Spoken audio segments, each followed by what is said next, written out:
Assalamualaikum warahmatullah. Selamat datang kembali di Titik Tengah.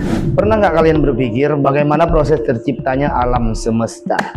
Nah, jangan skip video ini karena kita akan membahas terciptanya alam semesta. Astronomi dan geologi memberi kita gambaran yang mengagumkan tentang bumi di masa lalu. Para astronom memberitahu kita bahwa luar angkasa sebagian besar adalah ruang kosong, bahwa di interval-interval yang maha luas di ruang kosong ini terdapat apa yang dinamakan bintang-bintang tetap, bahwa matahari adalah semacam bintang, dan bahwa matahari melemparkan masanya satu persatu yang membentuk planet-planet yang berada di sistem tata surya. Maka bumi kita terpisah dari matahari induk mungkin lebih dari 100 juta tahun yang lalu. Para ahli geologi memberitahu kita bahwa seiring berjalannya waktu, bumi mengalami proses pendinginan, sehingga secara perlahan bumi mulai naik dari kerak tipisnya yang berupa batuan meleleh. Kemudian uap air di atmosfer mulai mengkondensasi dan jatuh di atas kerak ini, sehingga membentuk sungai, danau, dan laut pertama. Partikel-partikel debu dan batu di air terakumulasi pada lapisan-lapisan atau strata yang kemudian mengeras membentuk batuan berlapis. Batuan-batuan berlapis ini berada di kedalaman 25 mil di bawah permukaan bumi dan mengandung fosil tanaman dan binatang. Fosil ini menunjukkan bahwa kehidupan dimulai dari bentuk-bentuk yang rendah dan bahwa semua kehidupan yang telah berkembang dari bentuk-bentuk awal ini. Sebagian besar masa geologi semenjak awal terbentuknya bumi terbagi menjadi 3 zaman. Zaman primer, zaman sekunder, dan zaman tertiari. Zaman primer atau pertama melihat pemunculan tanaman-tanaman seperti rumput laut,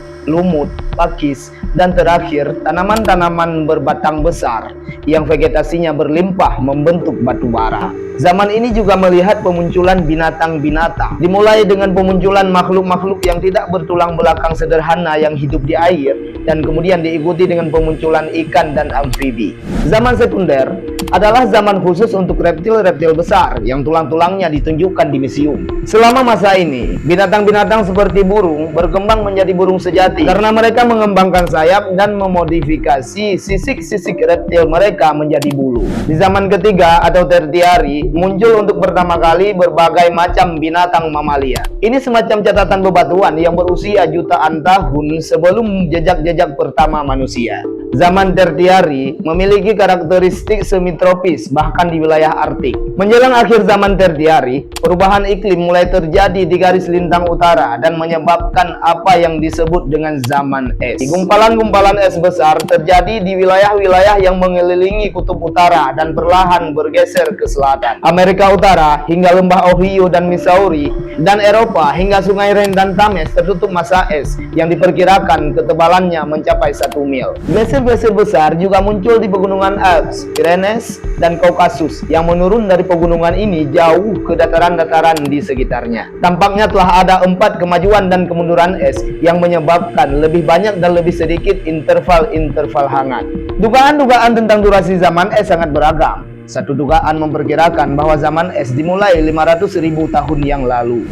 Geografi Eropa di zaman es tidak seperti yang terlihat sekarang ini. Sejumlah area luas Eropa sekarang berada di bawah permukaan Samudra Atlantik yang saat itu merupakan daratan kering. Inggris Raya dan Irlandia menyatu dengan benua Eropa, dan tidak ada laut utara yang memisahkan Inggris dan Irlandia dari Skandinavia. Lembah Mediterania memiliki 2 lautan yang dikelilingi daratan. Eropa dulu menyatu dengan Afrika dan Asia, tapi sekarang Eropa dipisahkan dari Afrika dan Asia oleh Selat Gibraltar, Pulau Sisilia, dan Dardanelles. Jembatan-jembatan daratan yang terbentuk saat itu membuat mamalia dari Afrika dan Asia bisa masuk ke Eropa dengan mudah, dan mungkin juga untuk manusia paling awal. Dan untuk jejak-jejak pertama manusia akan kita bahas di video selanjutnya. Jangan lupa subscribe, like, komen, dan share.